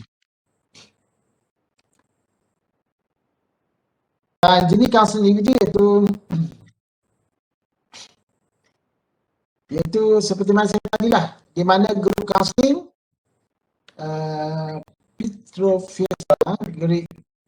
Fit Professor boleh pecah kepada 4 grup. Maksudnya ada 4 grup klien di bawah kaunseling individu ataupun di bawah perkhidmatan bimbing kaunseling. Ada 4 jenis klien, iaitu klien perkembangan, klien pencegahan, klien pemulihan dan klien kategori krisis. So kita tengoklah yang dikatakan klien yang datang ke bilik kaunseling secara individu atau kelompok yang dikategorikan sebagai kategori perkembangan. Klien macam mana? Iaitu klien yang contohnya dia ingin tahu tentang kemahiran belajar, kemudian dia ingin tahu tentang minat kerjaya, dia tak tahu nak buat pilihan minat kerjaya, dia jadi masalah sebab dia minat nak jadi, katalah dia minat nak jadi apa ni, accounting yang nak jadi accounting, tiba-tiba mak bapak dia minta supaya dia pergi kepada IPG, masuk profesional perguruan. Tapi dari segi result dia juga boleh pergi kepada medik. Perubatan sebab dia saya tulis, tapi dia ada ambil khusus perekonomian dan juga ekonomi asas. Jadi dia ada peluang untuk jadi accounting. Jadi dia masalah. Masa tu dia nak jadi guru ke ataupun nak pergi accounting. Jadi benda kes macam ni kita perlu klien itu dikategorikan kategori perkembangan lah. Klien yang sedang buat pilihan tak tahu nak pilih mana satu, minat kerjaya dari segi fokusan di universiti, nak pergi pendidikan ke ataupun nak pergi perekonomian. Perkembangan konsep kendiri yang lebih positif, lebih berkeinginan, sambung belajar, bagaimana sambung belajar lepas habis nanti nak pergi matrikulasi ke, nak pergi IPG ke, nak pergi kemahiran ke, penelitian ke, nak masuk universiti ke, nak buat degree ke, nak buat diploma ke, itu. Kemudian berkaitan dengan interpersonal dan intrapersonal.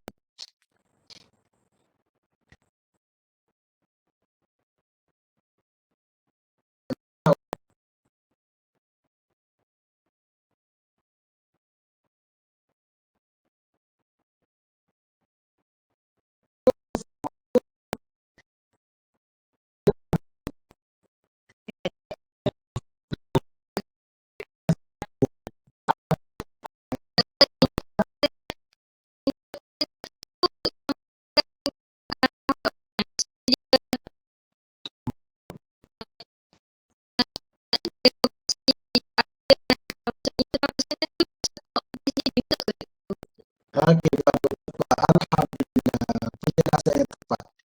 Alhamdulillah. Okey, sebenarnya dia kaitan dengan orang lain, kita berhubung dengan orang lain, kita kontak dengan orang lain, kita pergaulan, komunikasi kita dengan orang lain. Ya, intra ni adalah apabila kita bercakap dengan diri kita, self-talk, ataupun kita muhasabah diri, kita bercakap dengan diri kita refleksikan diri, iaitu dipanggil intrapersonal. Maksudnya itulah antara beza dua tu.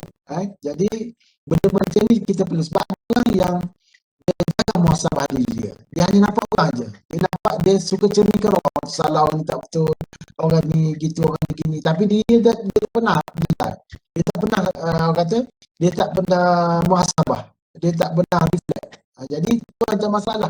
Jadi kita kena ada dua. Ada kalanya kita kena cakap dengan diri kita kena beri muhasabah diri, kita kena kenal diri kita. Orang yang tak pernah bercakap dengan diri ni, dia tidak kenal diri. Dia hanya kenal orang saja. Jadi itu penting. Interpersonal dengan intrapersonal penting. Komunikasi ni penting.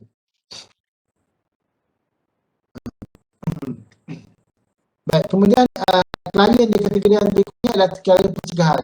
Inilah yang dikatakan kalau tiba-tiba bila masuk ke nizamnya tiba dengan konten tak ada kelas tu, maksudnya kita kena hantar kepada, kita kena berikan maksudnya yang kes yang sebenarnya konten penyalahgunaan data semua ni dia terjebak lagi. Sebenarnya grup yang kata grup pencegahan adalah grup yang belum terjebak lagi. Okey, yang belum terjebak lagi. Tetapi apabila dia terjebak dan terlibat, maka kita akan masukkan dalam grup pemulihan.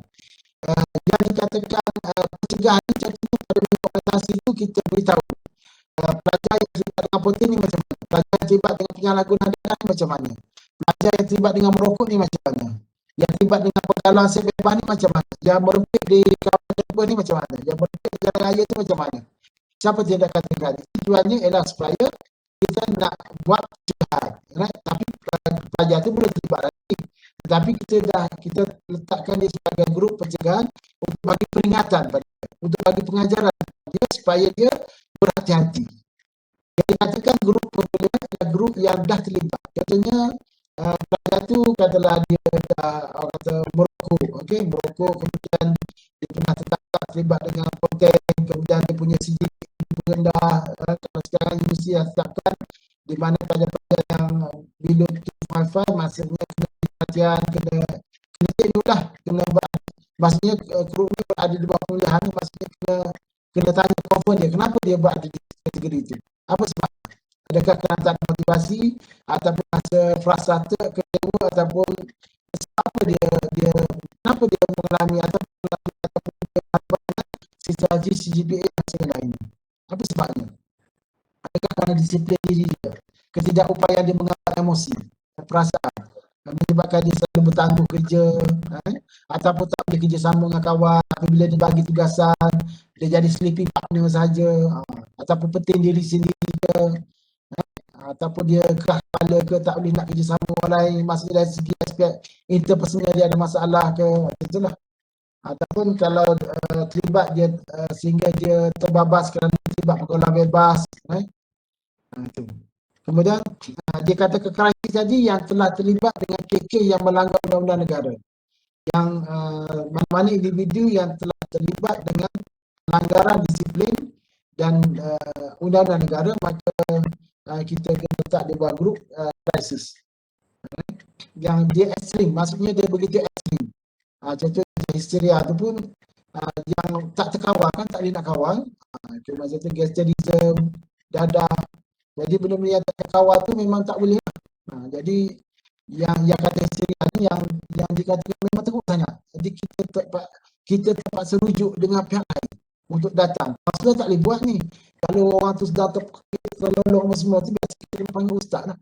Orang yang pakar dalam bidang agama ni, yang boleh berubah semua ni. Jadi maksudnya dia tak boleh nak buat. Jadi biasanya kita panggil orang yang ulama lah, orang yang alim. Itu dah tadi di bawah masjid kita iaitu pengembangan, pencegahan, pemulihan dan krisis. Kemudian kita kawasan ini kita kena mengamati mereka. Walaupun kita tahu pada awal bila klien ada terdaftar, biasanya klien itu memberikan tumpangan ketidakpercayaan kepada klien, ketidakpercayaan kepada masyarakat. Biasanya klien yang datang di kawasan pada kali pertama kita ada pengalaman situasi, biasanya dia akan mengerti klien, dia akan mengerti kawasan.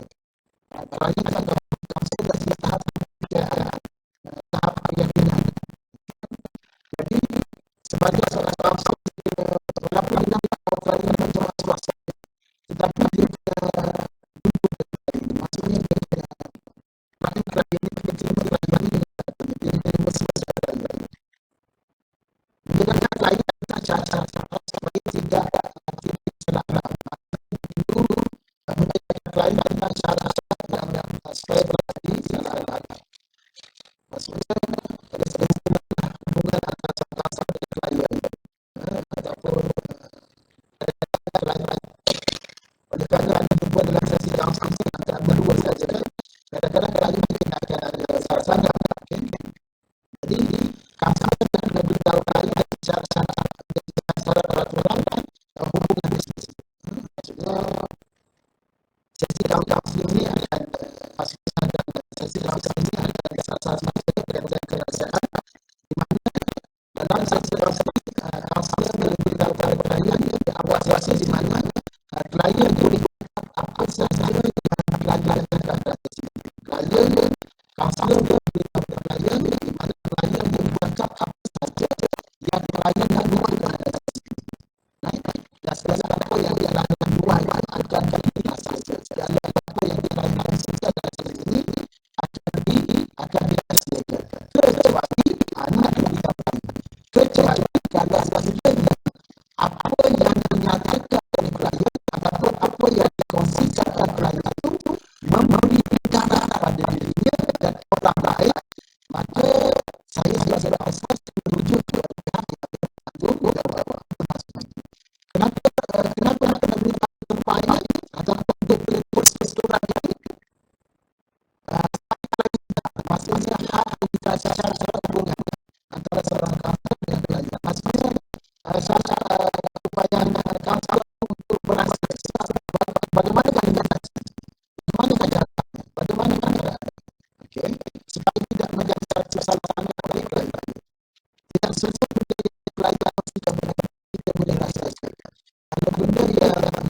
boleh dirasakan salah satu benda berkaitan dengan salah satu yang boleh mendatangkan mudarat, salah satu yang boleh maju orang lain, boleh memusnahkan orang lain.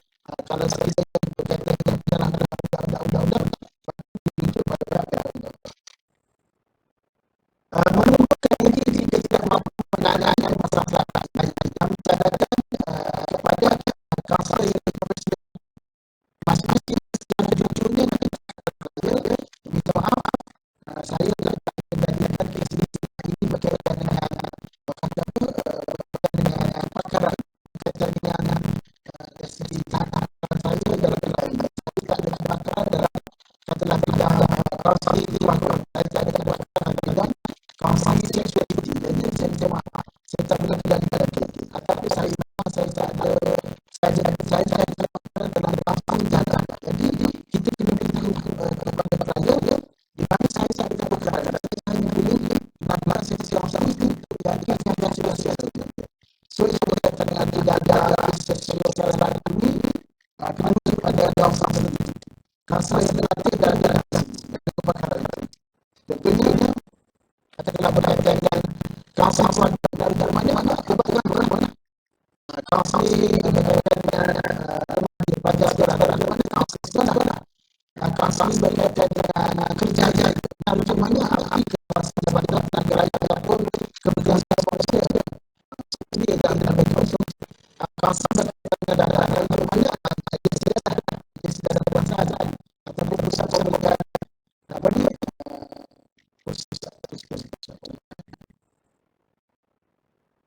sekarang dari sidangnya juga kepada itu daripada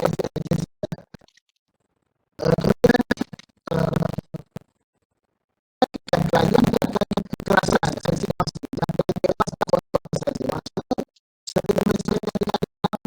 semasa dia awasi berbagi masalah prosedural kita akan ajak kepada klien bahawa klien boleh konsisten apa sahaja dalam sesi ini klien boleh konsisten apa sahaja dalam sesi ini tapi secara sekiranya apa yang klien konsisten itu maksudnya kalau sekiranya dia datang berlaku klien kita akan kepada klien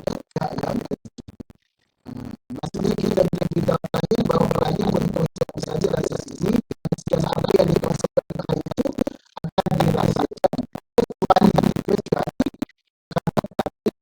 mengatakan mudarat pada diri klien dan orang lain yang sebenarnya maka kita kena benar tanggungjawab yang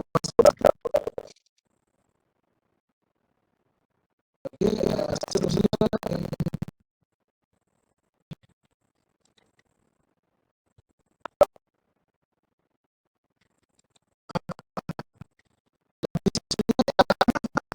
sebalik masalah profesional akan meminta pandangan asal profesional maksudnya dia buat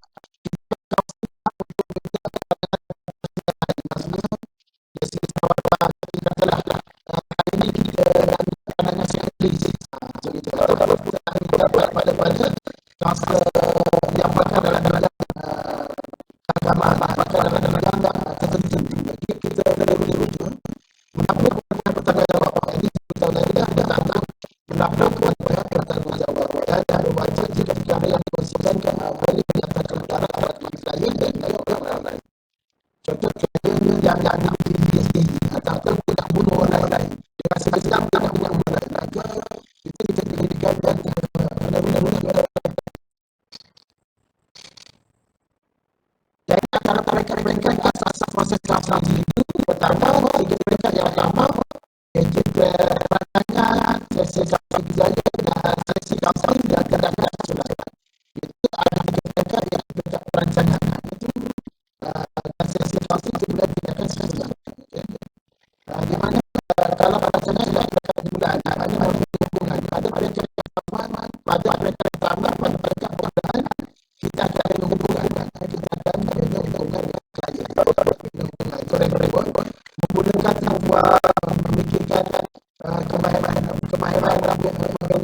Kira-kira contohnya adalah perkara rokaat. Di bawah kawasan sini kita ada perkara rokaat. Jadi perkara kita merokok masalah saya mendapatkan penjelasan dalam rokok itu kan kecil masalah saya. Kenapa lain-lain masalah? Kenapa lain-lain murah nah kita pasti apa masalah lain-lain. Dengan menggunakan main-main asal ini kemana-mana salah-salah ke boleh berlangganan dia penjelasan ini sebenarnya kemahiran penjelasan kemahiran rasa kemahiran demonstrasi kemahiran simpan aspek kemahiran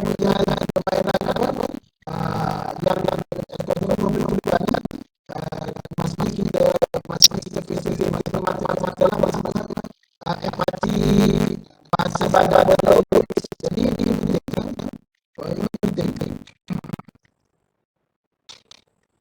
Ini ada kemahiran yang ada. Kemudian ini adalah kapasitas masalah laki-laki perempuan pada layan yang menggunakan muara asas itu kemahiran ada penjelasan perasa maka kita akan mengamalkan punca lain masalah. Jadi masa ini kita akan lakukan pada masalah lain dengan soal-soal yang terancam iaitu perkataannya adalah mencari alternatif pembinaan strategi dan mengambil tindakan. Setelah kita mendapatkan bahawa masalah lain ini maka kita ada sama-sama berfikir dengan baik strategi alternatif tertentu untuk mengambil tindakan untuk kita bacakan bersama-sama kita kemahiran pandai nilai usul dan buat bahasa kemahiran komunikasi mendengar dan nafas. Kemudian diartikan rumus maksudnya pada sebelum kita pakai sesi maka kita ada sebelum kita ini yang 55 minit yang kita menggunakan sebelum sampai ke 60 kita ada satu sesi iaitu membuat kesimpulan kepada sesi tersebut. Rumusan kecil apa kita ada rumusan itu rumusan kecil sebelum kita buat rumusan besar yang akan kita kesimpulan. Rumusan kecil boleh berlaku 15 minit sebab sesi kita ada 60 minit. Jadi rumusan kecil kita gunakan selepas 15 minit sesi langsung. Selepas 15 minit sesi langsung. Selepas 40 minit sesi langsung. Dan apabila dapat minit ke 55 kita akan buat kita dapat kesimpulan maksudnya kita dapat selesai jadi pada kesimpulan saya dalam sesi langsung itu rumus selesai kita akan lakukan 15 minit selepas sesi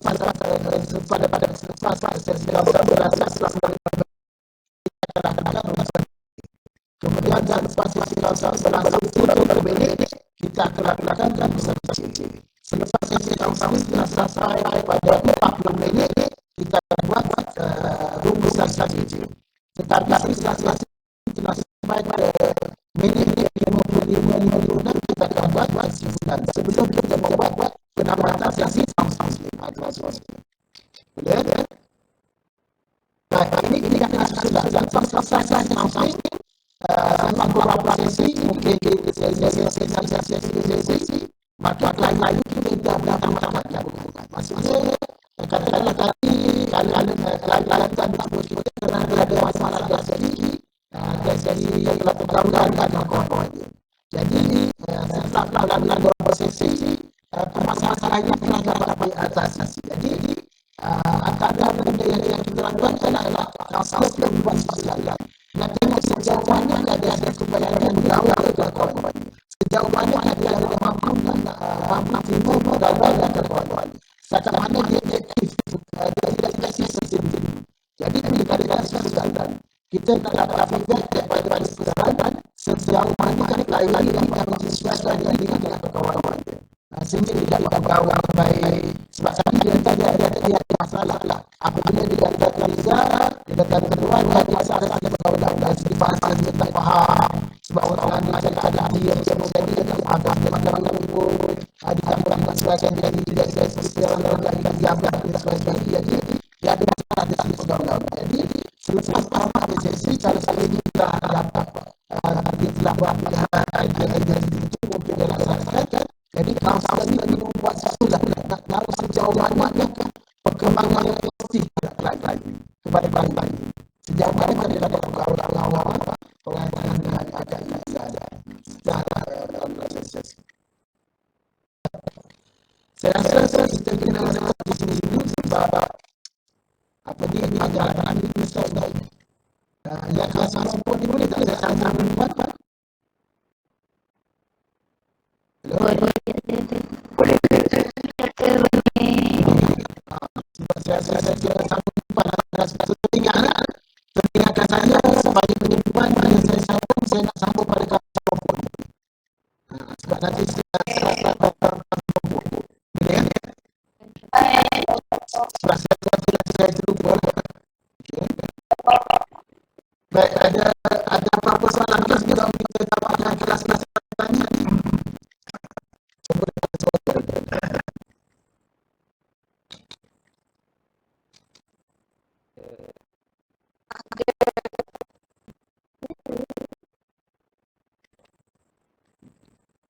Tak ada. Kalau baik, kalau ada boleh kita tanya kelas-kelas pada tanya di sini. Kita sama-sama kita baca surah Al-Asr dan sebagainya.